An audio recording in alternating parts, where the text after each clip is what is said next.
अभी मैंने जिस आयत करीमा की तिलावत करने का शर्फ हासिल किया है, अल्लाह रब्बुल इज्जत कुरान अजीम के अंदर इरशाद फरमाता है, मा आताकुम रसूलु फखुदूहु व मा नहाकुम अन्हु फंतहू। ऐ ईमान वालों, जो मेरा महबूब थे, ये रब फरमा रहा है। कौन फरमा रहा है?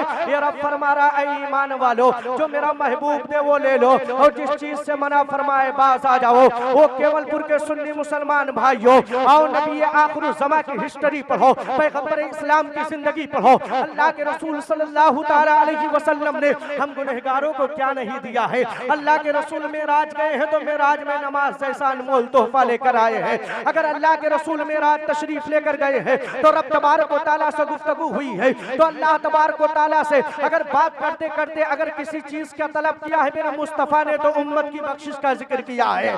आओ नबी की जिंदगी पढ़ो। जब रातों रात ज़माना सो जाता था, पैगंबर इस्लाम सजदे में सर रख के अगर रब से किसी चीज का तलब करते थे तो उम्मत की बख्शिश के लिए अर्ज किया करते थे। वो केवलपुर के मुसलमानों, जब ज़माना सो जाता था तो अल्लाह के रसूल ने अगर किसी के लिए दुआ मांगी है तो वो हम गुनहगार उम्मतियों के लिए दुआ मांगा है। लेकिन ओ मुसलमानों, जिस नबी ने हमारे लिए दुआएं मांगी हो, जिस नबी ने हमारे लिए मेराज में जाके नमाज जैसे अनमोल तोहफे को लाया हो, जो नबी हमारे लिए रातों रात सजदे किए हो, जो नबी अल्लाह की बारगाह में बैठकर जब बातें हो रही हो तो हर बार रब की बारगाह में उम्मत की बख्शिश का तलब किया हो, उसी नबी का उम्मत का हाल क्या है, उसी नबी के चाहने वालों का आलम क्या है, उसी नबी के मानने वालों का आलम क्या है। आज अगर जायजा लिया जाए तो कल चल जो हमारे नौजवान मैदान में उतरते थे तो मैदान उनका हुआ करता था, लेकिन आज देखो अगर चौराहे और गली कूचों का नजारा किया जाए तो हमारी कौम का बच्चा कहीं शराब के अड्डों को आबाद करता हुआ नजर आ रहा है, कहीं बेर खानों पर बैठकर बेड की बोतलें तोड़ता हुआ नजर आ रहा है, कहीं नाच गानों की महफिलों को आबाद करता हुआ नजर आ रहा है। वो केवलपुर के मुसलमानों, अल्लाह तबारक व तआला ने तुम्हें अपने महबूब के उम्मती में पैदा फरमाया है। जिस नबी ने तुम्हें क्या नहीं दिया है। जब तुम्हें मेराज करनी हो तो मस्जिद में चले आओ, नमाज पढ़ लो। अल्लाह के रसूल ने फरमाया, अस्सलातु मिअराजुल मोमिनीन, ऐ लोगों तुम्हारी मेराज, तुम्हारी नमाज तुम लोगों के लिए मेराज है। लेकिन आज नमाजों से हम कोसों दूर है।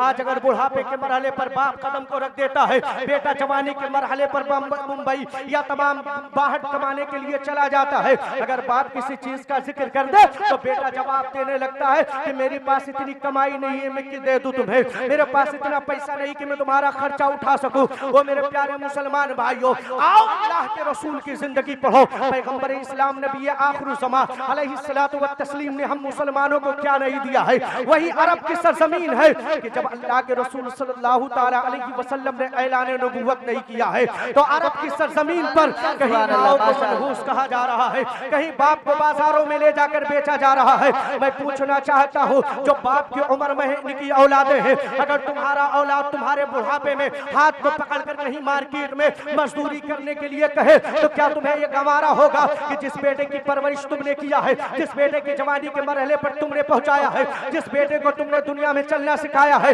वो बेटा अगर तुम्हारी जायदाद पर कब्जा करने के बाद तुम्हारे हाथ को पकड़े और बाजार में ले जाए, कहे मजदूरी करो उसके बाद खाना मिलेगा, तो तुम्हारे दिल पे क्या बीतेगी। आओ हिस्ट्री पढ़ो। जब अल्लाह के रसूल सल्लल्लाहु ताला अलैहि वसल्लम इस रुए जमीन के ऊपर तशरीफ लेकर नहीं आए थे, जमाने का आलम यह था कि जब बाप बुढ़ापे के मरहले पर पहुंच जाता था तो उसका सगा बेटा उसके हाथ को पकड़कर बाजारों में बेचने के लिए ले जाया करता था। हमने हिस्ट्री पढ़ा है कि जो माँ अपने बेटे को 9 माह कोख में रखती थी, वही बेटा जब जवानी के मरहले पर कदम को रखता था, जब उसी हो जाता था तो अपने माँ की तरफ मुखातिब होके कहता था कि वो मेरी माँ, मेरे बाप का इंतकाल हो गया है, मैं सुबह सवेरे बाजार में अपनी तमाम सामान को फरोख्त करने के लिए जा रहा हूँ, तुम अपना मनहूस चेहरा मत दिखाना। मैं पूछना चाहता हूँ मेरी माँ, तुम बताओ, जिस औलाद की परवरिश के लिए तुम रात को रात नहीं दिन को दिन नहीं समझती हो, ना जाने कितनी तकलीफें उठाती हो, और फिर तुम्हारे शोहर के इंतकाल होने के बाद अगर तुम्हारा बेटा कहे कि तुम अपना मनहूस चेहरा मत दिखाना, उस वक्त तुम्हारे दिल पे क्या गुजरेगा। चलेगा, लेकिन आओ कुर्बान हो जाओ पैगंबर इस्लाम की जिंदगी पर। अल्लाह के रसूल सल्लल्लाहु ताला अलैहि वसल्लम जब इस रुए जमीन के ऊपर तशरीफ लाते हैं, पूरे जमाने को दर्श देते हैं, ऐ जमाने वालों, जिन बाप को आज तुम बाजारों में बेचने के लिए ले जा रहे हो, ये बाप ही तुम्हारी कामयाबी की जमानत है। अगर बाप की तुमने कर लिया, अगर बाप की दुआएं तुमने ले ली, तो जमाना तुम्हारे कदमों में होगा। अल्लाह के रसूल ने फरमाया, वो नौजवानों जिन बाप को तुम, जिन माओ को तुम मनहूस कह रहे हो, अल्लाह तबारक व तआला ने इन्हीं माओ के कदमों के नीचे तुम्हारी जन्नत को रख दिया है। गोया अल्लाह के रसूल ने जमाने वाले को माँ बाप की अजमत को बताया, तो आज जमाना अपने माँ बाप की अजमत को पहचान रहा है। वरना ऐ लोगों, जो आलम जमाने का था कि बेटा जवानी में पहुंचकर बाप को बेचता था, अपनी माँ को मनहूस कहा करता था, लेकिन कुर्बान हो जाओ नबी के दीवानों कि अल्लाह के रसूल ने जमाने को बता दिया, ना ना ना, तुम सजदे लाख कर लो, तुम खैरात लाख लुटा दो, तुम लाख दुनिया में नेकिया कर लो, अगर तुम्हारे वालिदैन राजी नहीं है तो सारी इबादतें तुम्हारे मुंह पर मार दी। है नारे तकबीर, नारे रिसालत, मसलके आला हज़रत वलमाए अहले सुन्नत, नारे तकबीर, नारे रिसालत। सुभान अल्लाह, सुभान अल्लाह। मुसलमान भाइयों, आज का आलम यह है कि बेटा अपनी कमाई से भरपूर खर्चा अपने बाप को देना गवारा नहीं करता है, लेकिन कुर्बान हो जाओ नबी की जिंदगी पर, कुर्बान हो जाओ सहाबा की जिंदगी पर। हजरत अबू हुरैरा है, नबी का कलमा पढ़ के मुसलमान हुए हैं, नबी के साथ दीन की तबलीग के लिए जा रहे हैं, नबी के साथ इस्लाम के परचम को बुलंद करने के लिए जा रहे हैं। क्या देखते हैं कि कोई नबी का कलमा पढ़ रहा है तो नबी के पूरे उसके पूरे घराने नबी के दीवाने हो रहे हैं, लेकिन हजरत अबू हुरैरा है, उनके दिल में एक ही बात गूंजती रहती है कि ऐ अबू हुरैरा, तो नबी का दीवाना तो हो गया है, नबी का कलमा पढ़ने वाला तो हो गया है, लेकिन तेरी माँ कलमा पढ़ के मुसलमान नहीं हुई है, तेरी माँ मुशरिका है। कल जब कयामत का मंजर होगा, नफ्सी नफ्सी का आलम होगा, ईमान वालों को जन्नत की तरफ ले जाया जाएगा, और जो बेईमान वाले होंगे, जो नबी के दीवाने नहीं होंगे, नबी के कलमा पढ़ने वाले नहीं होंगे, उन्हें जहन्नम की तरफ ले जाएगा। हजरत अबू हुरैरा दिल ही दिल में सोच रहे हैं कि मेरी माँ भी कलमा पढ़ के मुसलमान हो जाए। हजरत अबू हुरैरा उठते हैं, आज के नौजवान जिस घर में रहते हैं उस घर में अपने बाप को अच्छा मकान बनवा के अच्छा रूम देने के लिए तैयार नहीं है, लेकिन कुर्बान हो जाओ सहाबा की जिंदगी पर।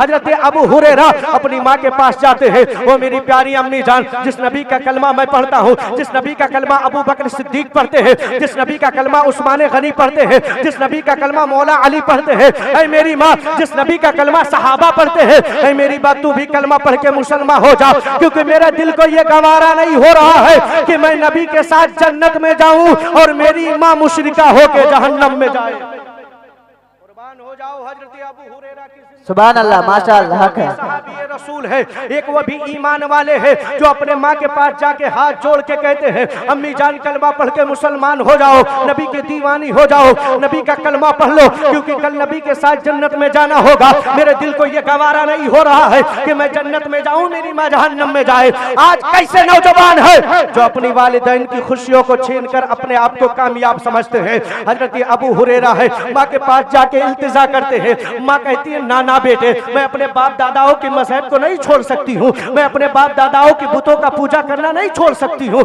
यहाँ तक कि अबू हुरैरा समझा रहे हैं, हजरत अबू हुरैरा मना रहे हैं, अपने माँ को नबी के कलमा पढ़ने की बातें कर रहे हैं। हजरत अबू हुरैरा की माँ गुस्से में आती है और कुछ ऐसे अल्फाज इस्तेमाल करती है कि हजरत अबू हुरैरा को तकलीफ होती है। हजरत अबू हुरैरा उठते हैं, किसकी बारगाह में जाते हैं? कुर्बान हो जाओ, मेरे मुस्तफा की बारगाह में जाते हैं। मेरे नबी की निगाहें पड़ी, वो अबू हुरैरा मायूस क्यों हो, वो अबू हुरैरा रोने क्यों लगे हो? हजरत अबू हुरैरा अर्ज करते हैं, या रसूल अल्लाह, एकाएक लोग इस्लाम को कबूल कर रहे हैं, इस्लाम के मर मिटने वाले हैं, लेकिन मेरी माँ आज भी कलमा पढ़ के मुसलमान नहीं हो रही है। मेरे दिल को ये गवारा नहीं हो रहा है कि मेरी माँ जहन्नम में जाए, मैं जन्नत में जाऊं। अल्लाह के रसूल ने फरमाया, हम सबके नबी ने फरमाया, आमना के लाल ने फरमाया, ऐ अबू हुरैरा अब तू घर जा, तेरे रसूल तेरी माँ के हक में दुआएं करने जा रहे हैं। अल्लाह के रसूल ने अपने दोनों हाथों को रब की बारगाह में उठाया है। हजरत अबू हुरैरा दौड़ते दौड़ते घर जाते हैं, दौड़ते दौड़ते घर जाते हैं। जैसे घर के अंदर दाखिल होते हैं, क्या देखते हैं कि अम्मी जान अभी गुस्ल से फारिग हुई है। आके हजरत अबू हुरैरा के करीब बैठ जाती है। बैठने के बाद कहती है, ऐ मेरा बेटा तू मायूस होके क्यों फिर रहा है? ऐ मेरा बेटा तेरा चेहरा उदास क्यों है? तेरी जिद यही है कि जिस नबी का कलमा तू पढ़ता है मैं पढ़ लूं, जिस नबी के दीवाना तू है मैं उस नबी पर मन मिटूं। हजरत अबू हुरैरा फरमाते, हाँ हाँ माँ, मेरे दिल को ये गवारा नहीं हो रहा है कि मैं जन्नत में जाऊं, मेरी माँ जहन्नम में जाए। ऐ अल्लाह के रसूल के, ऐ मेरी माँ अल्लाह के रसूल का कलमा पढ़ लो। हजरत अबू हुरैरा रज़ी अल्लाह ताला अन्हु अपने माँ के पास दावत इस्लाम पेश कर रहे हैं। हजरत अबू हुरैरा की माँ कलमा पढ़ती है और मुसलमान हो जाती है। वही अबू हुरैरा जो मायूस होकर मक्के की गलियों में घूमते थे, अरब की वादियों में घूमते थे, जब माँ ने कलमा पढ़ा है तो हजरत अबू हुरैरा दौड़ते दौड़ते नबी में की बारगाह में आए हैं और रसूल अकरम की बारगाह में इल्तिजा किया है, या रसूल अल्लाह, या हबीब अल्लाह। आज तक तो जमाने में आज तक मेरी माँ कलमा पढ़ के मुसलमान नहीं हो रही थी, लेकिन आज आपने भेजा है, आपकी दुआओं का ये असर है कि मैं घर के अंदर गया, मेरी माँ कलमा पढ़ के मुसलमान। तकबीर, नारे रिसालत, मसलके आला हजरत, वलमाए अहले सुन्नत, नारे तकबीर, नारे रिसालत। सुभान अल्लाह, सुभान अल्लाह। मेरे प्यारे नौजवानों सुनो सुनो, अल्लाह के रसूल ने हमें और आपको क्या नहीं दिया है? अल्लाह के रसूल ने हमें और आपको क्या नहीं अता किया है? तारीख पढ़ो। आज का आलम यह है कि आज हमारी मस्जिदें वीरान है। आज का आलम यह है कि आज शराब के अड्डों पर आबादियां हमारी ज्यादा नजर आने लगी है। वो मेरे कौम के लोगों, वो मेरी माँ बहनों, मैं तुमसे पूछना चाहता हूँ, जरा बताओ कि आज मस्जिदों की मीनारों से आवाजें आती है, तुम अपनी औलादों को मस्जिदों की तरफ क्यों नहीं भेजती हो? मैं पूछना चाहता हूँ, अगर कॉलेज का सुबह 8 बजे का टाइम है तो तुम बच्चे को तैयार करके टिफिन तैयार करके भेज देती हो कि मेरा बेटा तालीम हासिल करेगा, दुनिया में सूरज की तरह चमकेगा। लेकिन तुमने ये नहीं समझा कि तालीम के साथ अगर मेरा बेटा रब को राजी करेगा तो कयामत तक चमकेगा। तुमने ये क्यों नहीं सोचा कि तुम्हारा बेटा अगर दीन के रास्ते पर चलेगा तो जमाना उसके कदमों में होगा। आज मस्जिदें वीरान है, माए खामोश है। आओ सैयदा ज़ैनब की जिंदगी पढ़ो, आओ सैयदा ज़ैनब की जिंदगी पढ़ो। मैदान करबला का मंजर है, मैदान करबला का मंजर है। हजरत अली अकबर जा रहे हैं, जिंदा नहीं आ रहे हैं। हजरत कासिम जा रहे हैं, जिंदा नहीं आ रहे हैं। हजरत अब्बास अलंबरदार जा रहे हैं, जिंदा नहीं आ रहे हैं। फिर भी सैयदा ज़ैनब भाई हुसैन की बारगाह में जाती है और जाने के बाद अर्ज करती है, भाई हुसैन इजाजत हो तो मैदान करबला में अपने दोनों बच्चों को भेज दूं, मैदान करबला में अपने लालों को भेज दूं। गोया सैयदा ज़ैनब को पता है कि मेरे बच्चे करबला में जाएंगे, जिंदा नहीं आएंगे। लेकिन आज अगर मेरे बेटे मैदान में उतर गए तो कयामत तक मेरे बेटों के सरों पर जीत का ताज होगा, हमारे बेटे कामयाब होंगे। ओ मेरी माँ, तुम कनीज़ा फातिमा कहलाती हो, तुम्हें सैयदा फातिमा के साथ जन्नत में जाना है, तुम्हें मैदान महशर में सैयदा फातिमा के साथ जाना होगा। अगर सैयदा ज़ैनब ने पूछ लिया, वो मेरी कौम की औरतों, वो मेरे बाप मेरे नाना जान की कलमा पढ़ने वाली औरतों, बताओ कि आज कल जब मैदान करबला में इस्लाम की बका के लिए जरूरत पड़ी थी तो हमने अपने दोनों बच्चों को मैदान करबला में उतार दिया था। लेकिन तुम्हारे बच्चों को अब आखिरी वो लम्हा नहीं था कि मैदान में तलवार लेके उतारा जाए। सिर्फ मस्जिदों को आबाद करने के लिए बातें की जा रही थी। तुमने अपनी औलादों को मस्जिदों से आबाद क्यों, मस्जिदों में भेजकर मस्जिदों को आबाद क्यों नहीं करवाया? तो मेरी माँ बहनों क्या जवाब दोगी? गोया अगर तुम कनीज़ा फातिमा हो तो अपने ज़हनो फिक्र में इस बात को डाल लो, अगर तुम अपनी औलाद को सूरज की तरह चमकाना चाहती हो, अगर तुम अपनी औलाद को अपने बुढ़ापे का लाठी बनाना चाहती हो तो तुम अपने औलाद को बचपने से ही मस्जिदों में भेजना शुरू कर दो। अगर तुम्हारे बेटे मस्जिदों के दीवाने हो गए तो कसम खुदा की जिस मैदान में ये उतरेंगे मैदान इनका होगा। सुभान अल्लाह, सुभान मैदान में ये उतरेंगे, ये मैदान इनका होगा। लेकिन ऐसा नहीं होता है। आलम ये है कि बेटा 15 साल का हो गया, भेजो।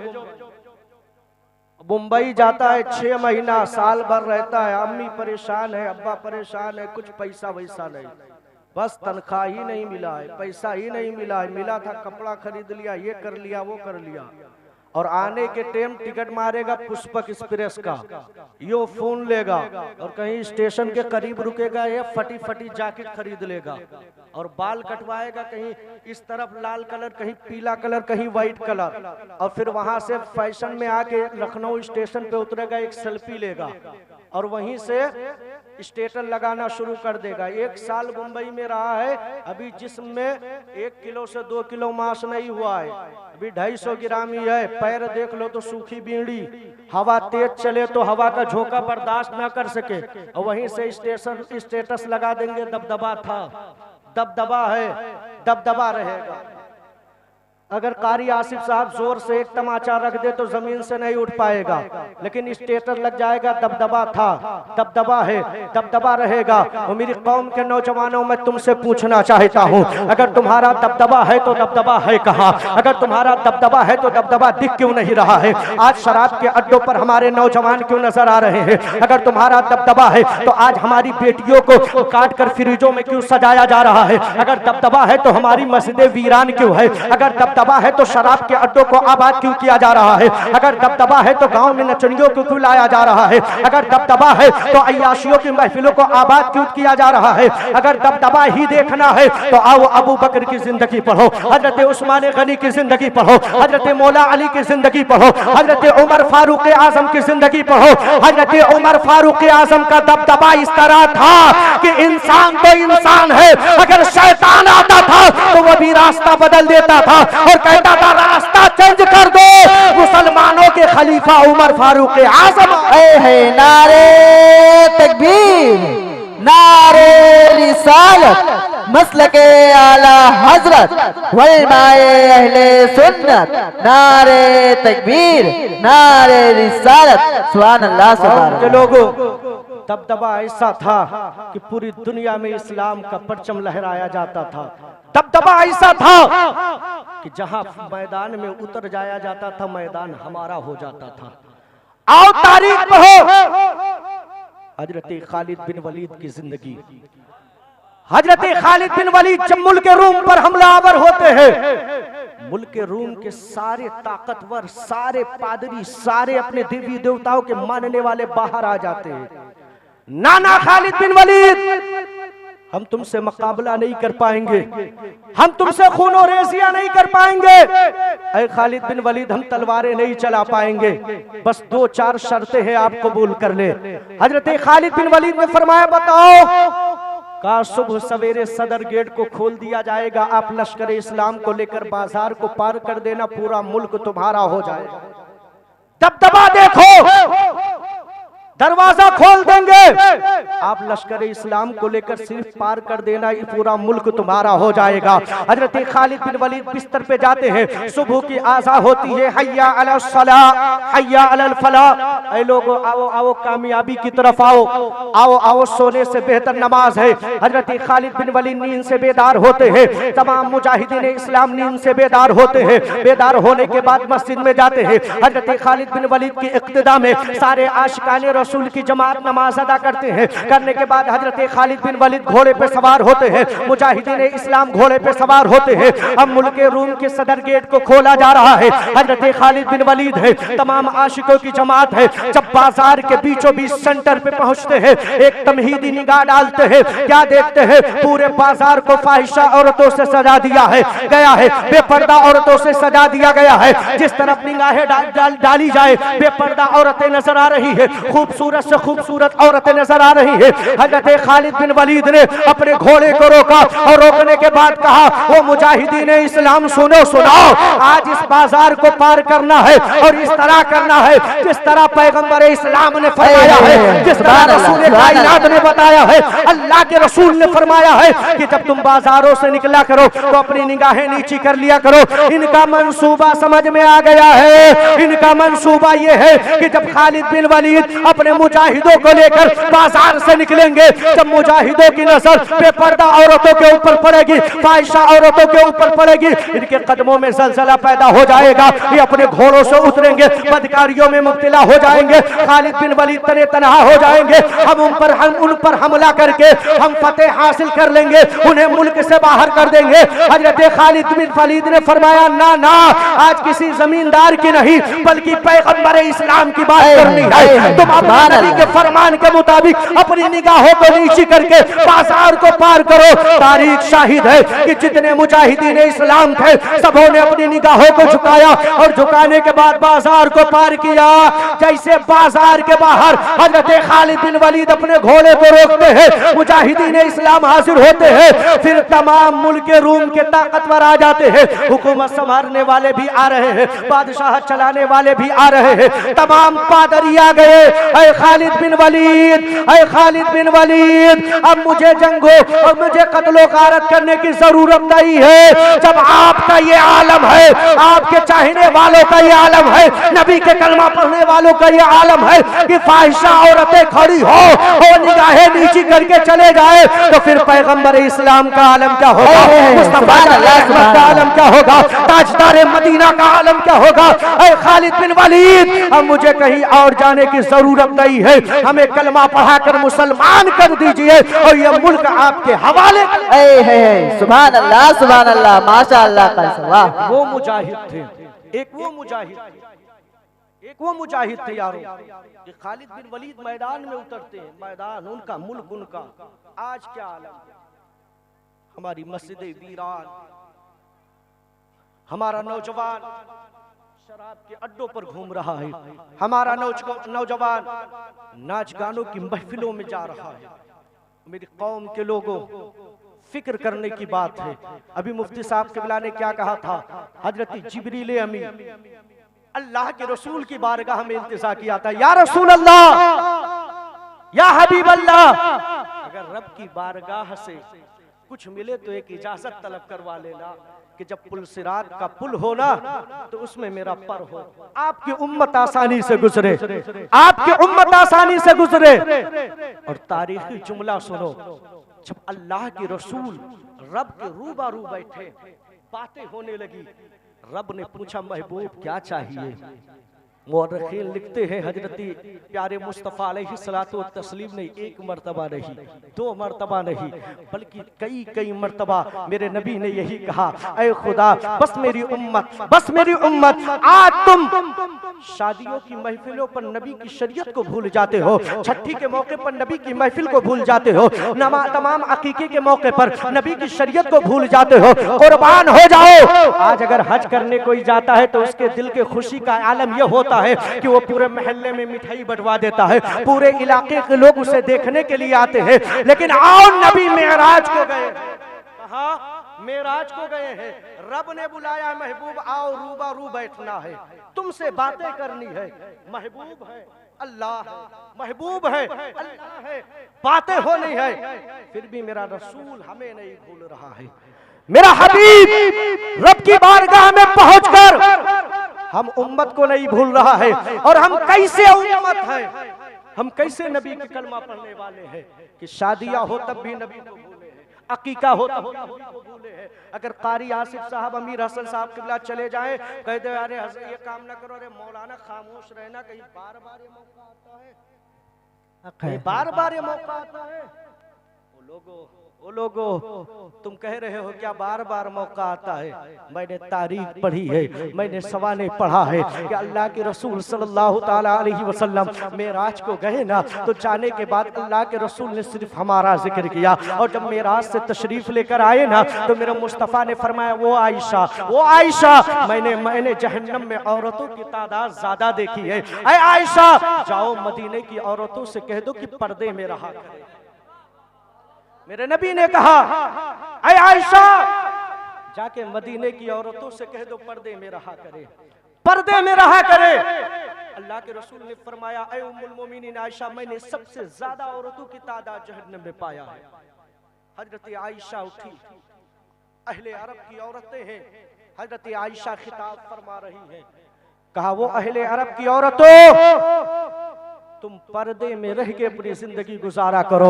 लिखने वाले लिखते हैं, आओ हिस्ट्री पढ़ो। हजरत आयशा ने जब कहा था तो आहले अरब का आलम यह था कि मदीने की गलियों में पेमन लगा लगा की औरतें निकल रही थी, जिनके पास चादरें नहीं थी, वो चादरों को जोड़ जोड़ कर पर्दे का इस तरह एहतमाम किया था कि पूरे आहले अरब में पर्दे का आलम यह हो गया था कि जिस गली से औरतें निकलती थी लोगों को ये पता चल जाता था कि ये इस्लाम की शहजादियां इस्लाम की मानने वाली निकल रही है। और आज का आलम क्या, बस तकरीर खत्म कर रहा हूं, घबराइएगा नहीं, टाइम भी आप लोगों के साथ ज्यादा हो रहा है। अल्लाह के रसूल ने, आप गौर करते चलिए, आज का आलम क्या है। औरतों को अल्लाह ने कहां पैदा फरमाया पता है? औरतों को अल्लाह ने कहां पैदा फरमाया? जन्नत में। अल्लाह अल्लाह, हजरत आदम को जन्नत में भेजा। हजरत आदम को बेचैनी हुई, अल्लाह ने हजरत आदम की बाई पिछली से हजरत हव्वा को पैदा फरमाया। गोया अल्लाह ने जन्नत में पैदा फरमा के बता दिया कि वो औरतों, तुम्हें बेपर्दा रहने के लिए नहीं पैदा किया गया है, बल्कि पर्दे में रहकर अपनी जिंदगी गुजारने के लिए पैदा किया। कितनी अजमतें बयां किया जाए, कितना मर्तबा बयां किया जाए, लेकिन लोग समझने के लिए तैयार नहीं होते हैं। हमारे अकाबिरीन ने फरमाया कि बाहिजाब माँ की दुआएं रब की बारगाह में कबूल होती है। बाहिजाब माँ की दुआएं अल्लाह की बारगाह में कबूल होती है। औलाद लाख बुरे हो जाए फिर भी माँ को बद्दुआ नहीं देना चाहिए, दुआ ही देना चाहिए, क्योंकि माँ की बद्दुआएं, माँ की दुआएं बड़ी जल्दी कबूल होती है और बद्दुआएं भी कबूल होती है। कहीं ऐसा ना हो कि बेटे की गलती से माँ बद्दुआ दे दे तो बेटे की जिंदगी बर्बाद हो जाए। इसलिए कहा जाता है कि माओ की दुआएं बहुत कबूल होती है। आओ हिस्ट्री पढ़ो, पैगंबर इस्लाम नबी आखिर ज़मा अलैहिस्सलातु व तस्लीम की जिंदगी। वही अरब की ज़मीन है, मस्जिद नबवी है, मुस्तफा का घर है, हजरत आयशा है, नबी आखिर ज़मा का चौखट है। पूरे अरब में यही मशहूर है कि कोई कहीं भी जाए कुछ ना पाए, नबी की चौखट पे चला जाए झोली भर दिया जाता है। एक औरत अरब की गलियों में, मदीने की गलियों में फिर रही है अपने दो नन्हे नन्हे बच्चों को लिए कि मेरे बच्चे कई दिनों से भूखे हैं, कोई मेरे बच्चों को खाना खिला दे, कोई मेरे बच्चों को पानी पिला दे। बताने वालों ने बताया, ऐ औरत, मदीने की गलियों में इधर उधर ना फिर, बल्कि मुस्तफा जाने रहमत की चौखट पे चली जा, वहां से किसी को मायूस नहीं किया जाता है। वो औरत दौड़ती दौड़ती मुस्तफा जाने रहमत की चौखट पे जाती है, नबी की बारगाह में अरीजा पेश करती है। मोमिनीन हजरत आयशा सिद्दीका रज़ियल्लाहु ताला अन्हा आती है, दरवाजे को खोलती है, क्या देखती है? एक साइल औरत है, अपने दो बच्चों को लिए पुकार रही है। हजरत आयशा पूछती है क्या हुआ, कैसे आना हुआ? उस औरत ने कहा हमारे दोनों छोटे छोटे बच्चे हैं, कई दिनों से भूखे हैं, मदीने की गलियों में किसी ने खाने का सामान नहीं दिया है। हजरत आयशा फरमाती है घबराने की जरूरत नहीं है, इस चौखट से किसी को मायूस नहीं किया जाता है। हजरत आयशा सिद्दीका रज़ियल्लाहु ताला अन्हा घर के अंदर आती है, क्या देखती है कि 3 खजूर रखा हुआ है। वो 3 खजूर को लेती है, लेने के बाद उस औरत के हाथ में ले जाकर रख देती है। वो औरत खजूर को लेती है, अपने दो नन्हे नन्हे बच्चों को एक एक दे देती है। दोनों बच्चे कई दिनों से भूखे थे, एक एक खजूर खा लेते हैं। फिर जब दोनों बच्चे खजूर को खा लेते हैं, फिर माँ भी कई दिनों से भूखी थी, उस खजूर को तोड़कर अपने मुंह में रखने वाली क्या थी कि दोनों बच्चों की निगाहें माँ के चेहरे पर पड़ी। माँ समझ गई कि मेरे बच्चों की भूख अभी खत्म नहीं हुई है। माँ के ममते को ये जमाना क्या समझे। अगर बेटा आज भी कह दे ना कि माँ मेरी तबीयत खराब है, तो जब तक बेटा ये ना कह दे कि मेरी तबीयत ठीक हो गई है, माँ घर के अंदर चक्कर लगा लगा के पूछती है बेटा तेरी तबीयत कैसी है, बेटा तेरा बुखार उतरा कि नहीं उतरा, बेटा तू अच्छे से खाना खाया है कि नहीं। जब तक बेटा ये ना कह दे मेरी माँ मेरी तबीयत ठीक हो गई है, माँ दौड़ दौड़ कर पूछती रहती है। ये जमाना क्या समझे, माँ क्या चीज होती है। आप कुर्बान हो जाओ।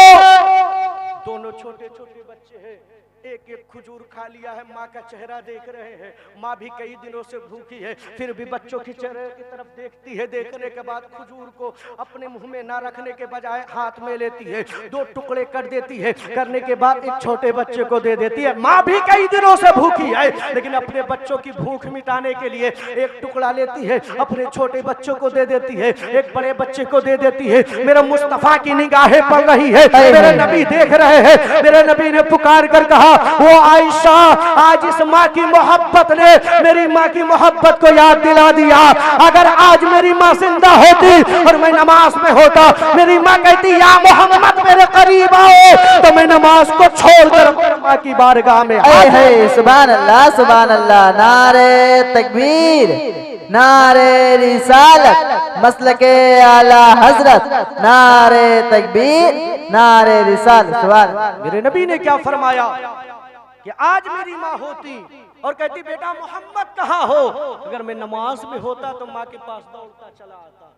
और आज अगर रात के 8 बजे तुम जा रहे हो, माँ पूछ ले कहाँ जा रहे हो, अरे अम्मा टर ना करो, बैठे रहो, मैं होता है ना।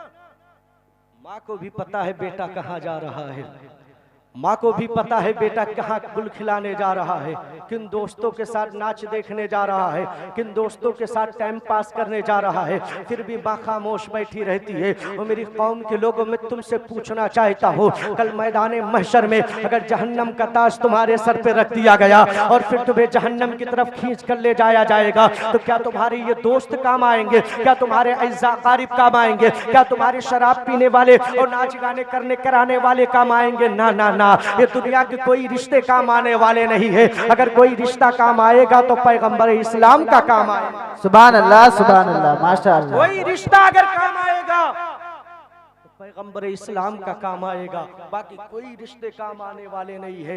आज कहा जाता है कि आज हमने दौलतें बना दिया है, बिल्डिंगें बनवा दी है, गाड़ियां खरीद दिया है, बैंक बैलेंस बनवा दिया है, मेरे मरने के बाद हमारी औलादें हमारे लिए बहुत कुछ करते रहेंगे। मैं पूछना चाहता हूँ, सारे लोग बैठे हुए हो, बताओ इसमें आप अपने औलादों से या अपने गाँव के मोहल्ले के बच्चों से पूछ लो कि अपने दादा की कब्र बता दे, जिनकी जायदाद पर तुम खा कमा रहे हो और तुम्हारी औलादें खा कमा रहे हैं। बताओ कोई अपने दादा परदादा की कब्रें बता दे, वो कब्र बताने के लिए तैयार नहीं है, तो इन औलादों से क्या उम्मीद रखी जाए जो अपने बाप दादाओं की कब्र को भुला चुके हो। तो कल हमारे मरने के बाद ही हमारी औलादें हमारी कब्रों पे फातिहा पढ़ने आएंगे, या हर साल फूल चढ़ाने आएंगे, या फिर घर में बैठकर कुरान की तिलावत करेंगे। आज अगर बाप या दादा या कोई रिश्तेदार खत्म हो जाता है तो कबीर चलाने का वक्त होता है, 5 मिनट बैठकर पारा पढ़ने का वक्त जिन औलादों के अंदर नहीं है, जो औलादें नहीं वक्त दे सकते हैं, उनसे क्या फिक्र किया जाए, क्या उम्मीद की जाए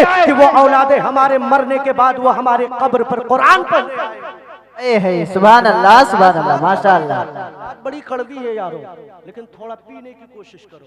होता है ना, बाप खत्म हो जाता है तो मौलाना साहब 3000 ले लेना, 40 दिन पढ़ देना।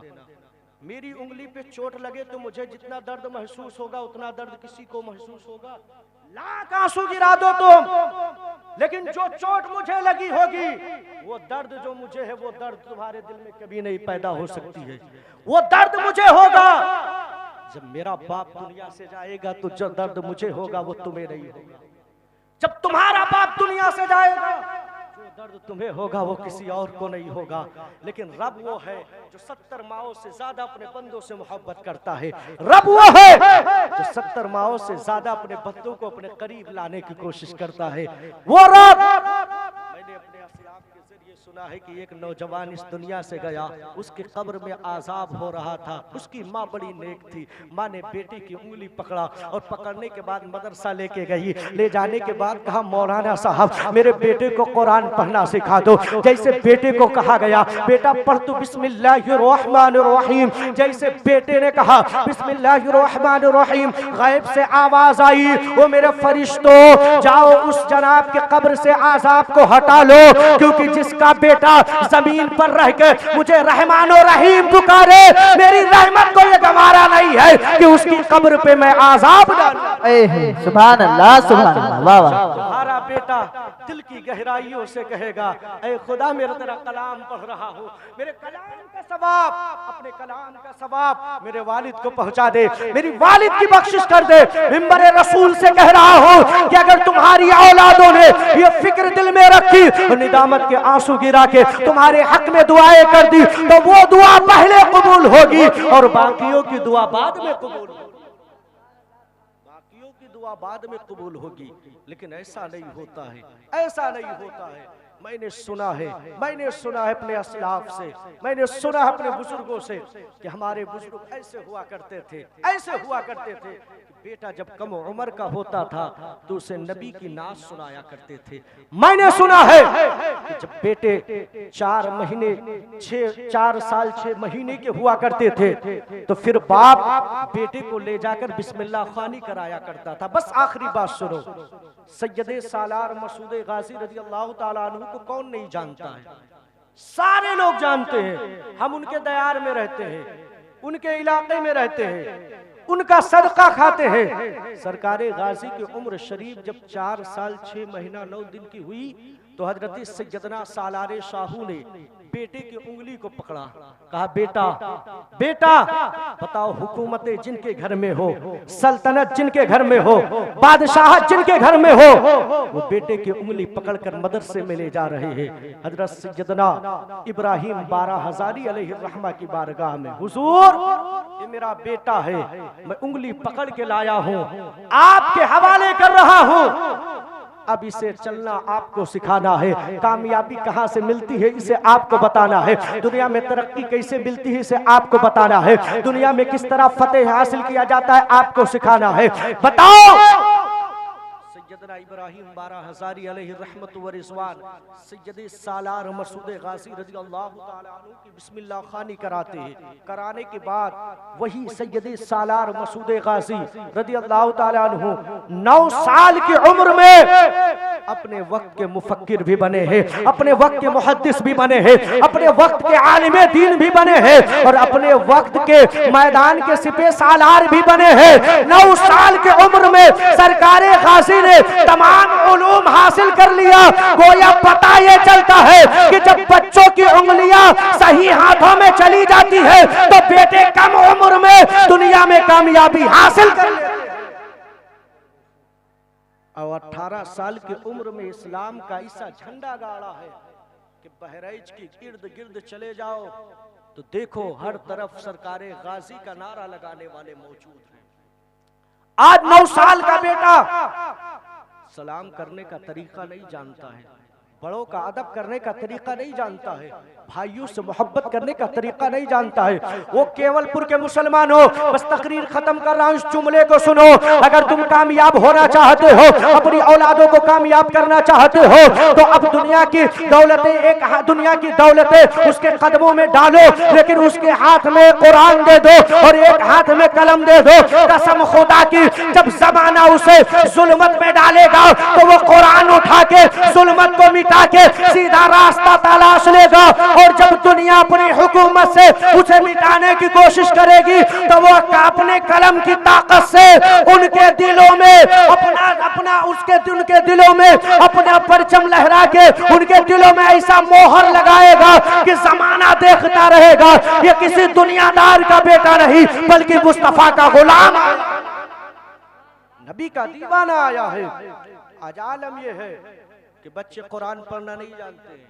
बच्चियों का आलम ये है कि बस दुनिया की बातें, कहा जाता है ना, अगर कोई बात होनी हो ना तो सोशल मीडिया पे डालने से पहले अगर गांव की इस बात को उस गांव में पहुंचाना है उस कोने में, तो इस गांव की किसी औरत को खबर कर दो, उस कोने में पहुंच जाएगा। ये बीच के मर्द वाले नहीं जान पाएंगे, मर्द भाई क्या हुआ गांव के उस कोने में।